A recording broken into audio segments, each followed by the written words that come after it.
Hello and welcome to Electric Bike Report. My name is Pete and this is the Haibike Radius Tour compact electric bike in for testing and review. This is a really interesting bike. It has the smaller 20-inch wheels, a very small frame, so it's a very agile and compact bike. It has some folding features, so it makes it easier to store in a house or a workplace. And it also has the Yamaha PW 500 watt mid-drive system. So a lot of really interesting features on this bike. And this is a video overview. I'll have the full review for you at electricbikereport.com. So with that, let's check out the Haibike Radius Tour. All right, let's take a look at the frame here. This is a hydroformed aluminum frame, and this is, the design is really well done with the compact nature of the Radius Tour. You've got these 20-inch wheels that have a very, agile and sporty ride feel. They can accelerate very quickly, and this frame is built so that it really complements that ride characteristic by being very, stiff, so you don't really notice a whole lot of flex when you're riding around. It also has the relatively low step over area right here, so it's easy to get on and ride this bike. They've also gone with the Yamaha mid-drive system where you've got the battery and the mid-drive motor very centered and low on the bike, which is just really good for overall bike handling. It also makes it nice because it's very balanced when you pick the bike up. You can take a look at the front fork here. This is an aluminum fork, kind of a bladed look to it. The frame tubes have a mixture of, this is a rectangular down tube going to sort of a triangular top tube and reinforcing tube here. Same thing on the seat stays and chain stays. Sort of that triangular look that really adds a unique style to the bike overall.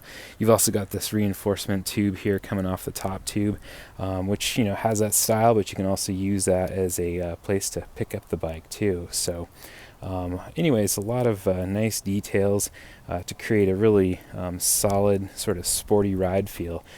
So this is the Yamaha PW system lithium battery that sits right here in the down tube.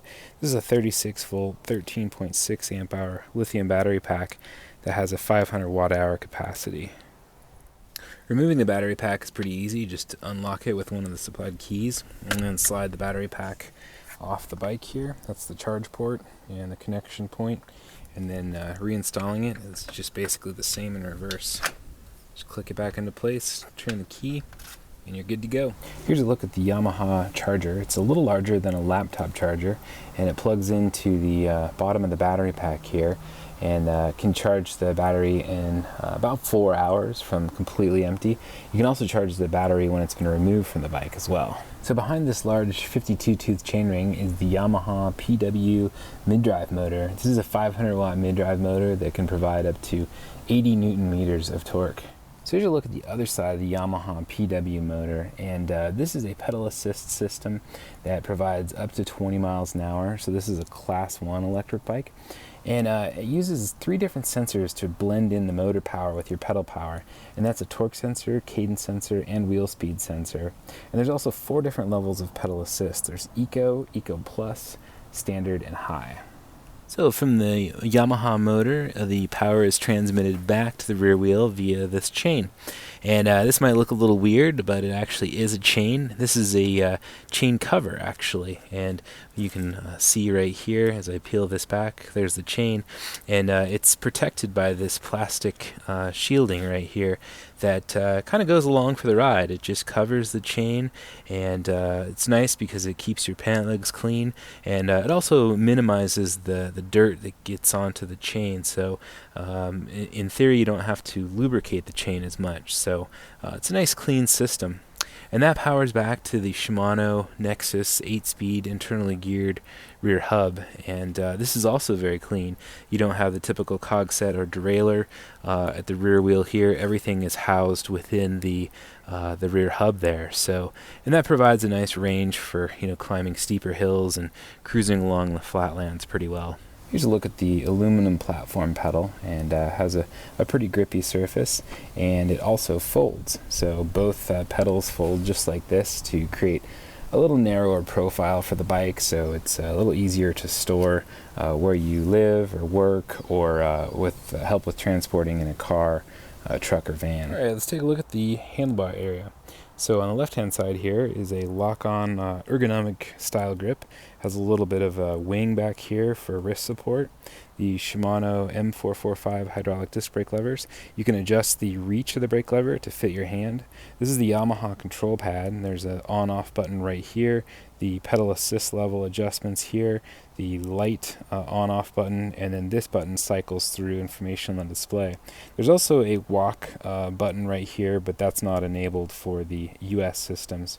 So this is the display right here, and at the top you've got the current speed. This is the power level that the motor is providing, and you'll see that when you're riding.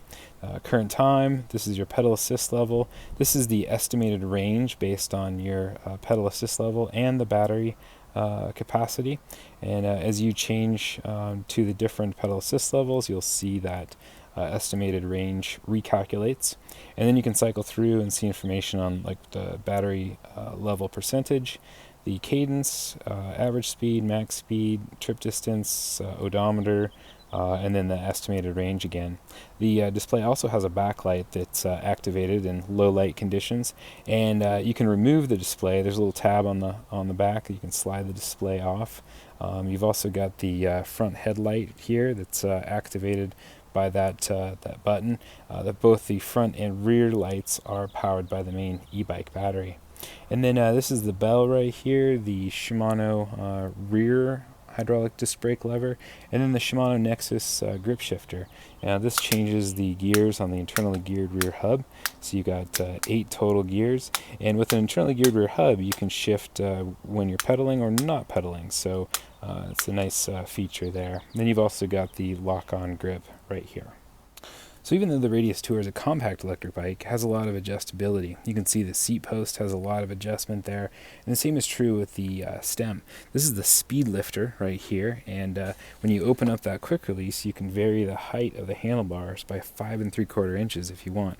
So a lot of adjustability there. Same thing is true with the stem itself. You can loosen this up and change the overall angle of the stem, so you can get even more height if you want to. So anyways, you can really dial in the Radius Tour so that it fits your ride style and position comfortably. So another interesting feature of the Speedlift Twist is that you can twist the handlebars. You pull up on that lever right there, and the handlebars twist 90 degrees.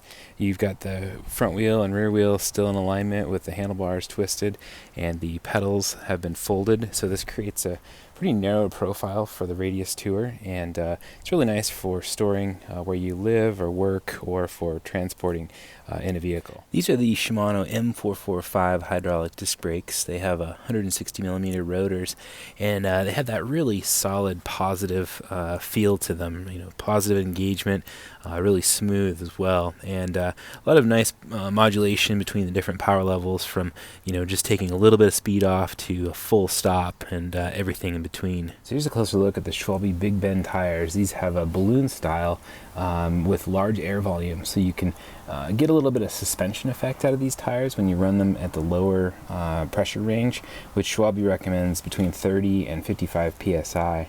And then you can see the tread pattern is pretty smooth and efficient, has some channels for dissipating water, and you also get the reflective striping on the sidewalls. So here's a look at the Haibike saddle. This is more of a performance style saddle.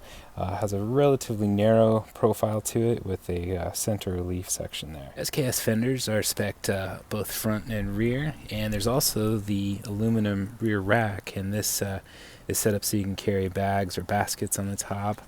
There's also the spring clip right here, so you can put maybe a piece of clothing or a small box, and the spring clip can hold that. So also on the back of the bike is a reflector on the rear rack, and then a LED taillight built into the rear fender, and this runs off of the e-bike battery just like the front light. Alright, so that is the overview of the Haibike Radius Tour. Make sure you check out the full review at electricbikereport.com, and that includes a bunch of detailed pictures, specifications, ride characteristics, range test results, pros, cons, and overall thoughts, all at electricbikereport.com.